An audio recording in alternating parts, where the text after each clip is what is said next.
Hi everybody, my name's Normsk and this is My Shed Natters. I'm an artist and I actually like to draw very interesting people. Anyway, this particular chap, his name is Fred Rawes, is a really wonderful gentleman, and I first produced this particular blog back in May 2020 when he was coming up to his 103rd birthday. The reason for reissuing this blog is because I heard recently that Fred had passed away in autumn of this year, and I felt that his story needed to be told again because it is absolutely wonderful. So here we go, and by the way, I'm not going to apologise for using the term gentleman all the time. I saw a post put on the internet to do with this gentleman and I thought I'd like to congratulate him. He's 103 years old. So congratulations, Fred Rawes. To celebrate Fred's birthday, I would like to draw a portrait of him. And whilst drawing that portrait, I would like to draw attention to his service under the 8th Army and General Montgomery during the ferocious campaign to relieve North Africa and Italy in the Second World War.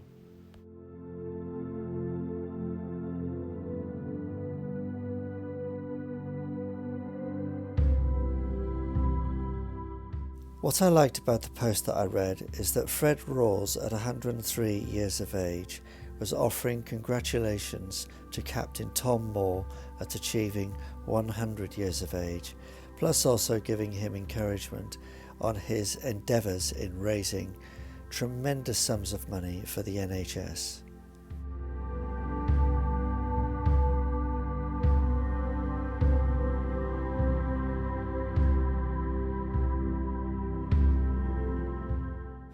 It also goes to demonstrate that everything is only relative to something else, and that humanity itself, for example, has only existed for a nanosecond in the existence of planet Earth.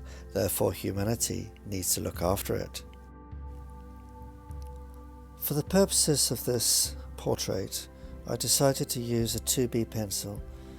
Very occasionally I use a rubber. I like to try and get the drawing absolutely correct first time round.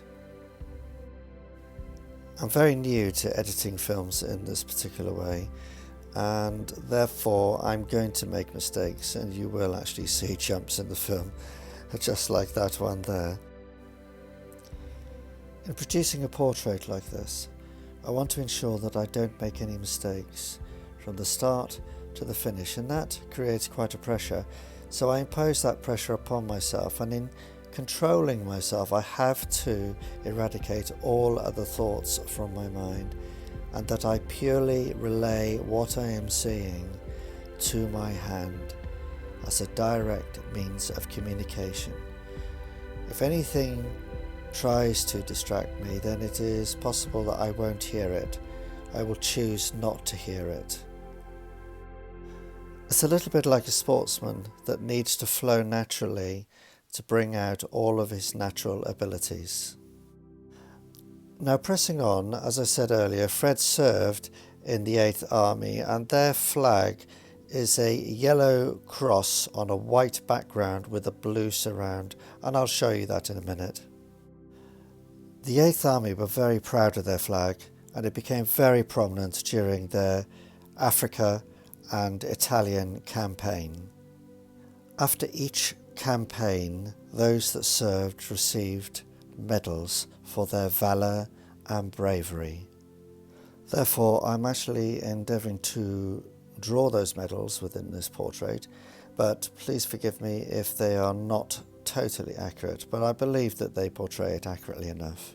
I will explain during the course of this video what each medal represents. Now, the 8th Army served under General Montgomery.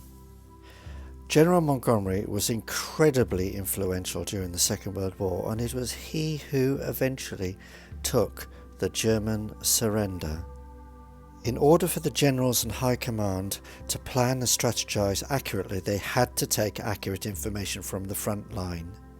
Fred was a radio operator similar to these gentlemen actually shown here, and he was actually operating on the front line, relaying information back from the soldiers who were marching across the desert into battle to push the German forces back. He also had to relay what their progress was, and of course to do with their valour and determination, and how were they getting on, where were the weaknesses, where were the risks, where were the strengths.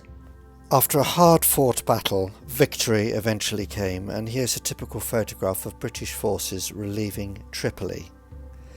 After the campaign, every member of the 8th Army received the Africa Star.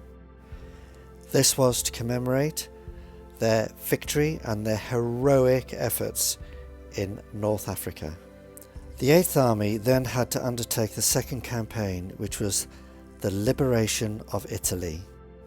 This included, first of all, an assault across the Mediterranean, taking first of all Sicily, then punching their way up through Italy.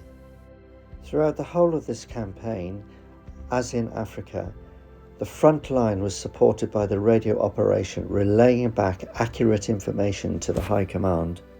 The British and Commonwealth forces fought an absolutely horrific and bloody battle up through Italy. One of the most awful battles of the Second World War was fought at Monte Cassino. The radio operators were critical to the advancement of the front line. Monte Cassino was hundreds of feet high, and the 8th Army had to scale the heights, fighting hand to hand all of the way. Fighting was incredibly intense and required heroic determination all of the way. Eventually the door was kicked in and victory was achieved. The bugler then sounded victory at the top of Monte Cassino. The 8th Army then pressed on up through Italy, eventually meeting up with the American forces. Victory was theirs. The 8th Army flag and the American flag came together during celebrations with the Italian people. It was a joyous moment, dancing in the streets. Italy will never forget the US forces and the 8th Army and people like Fred. Fred will have received the Silver Star for services 1939 to 1945. He will have also received the Africa Star for services in the defence of North Africa.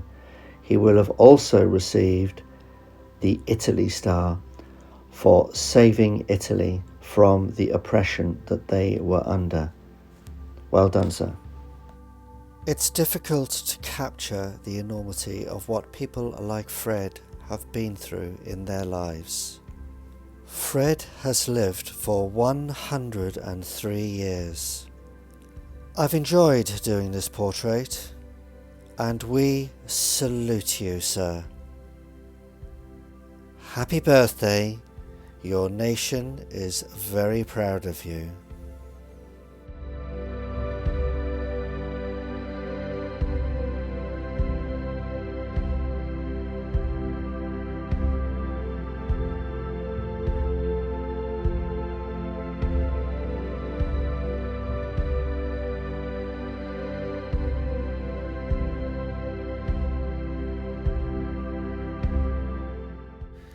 This video has been produced as a tribute to a gallant man, Fred Rawes, who passed away this autumn at the age of 103 years of age.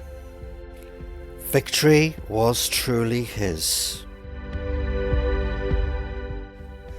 Special thanks to Burlingham House Nursing Home near Norwich, and particularly Carrie Long for making Fred's final days happy and peaceful.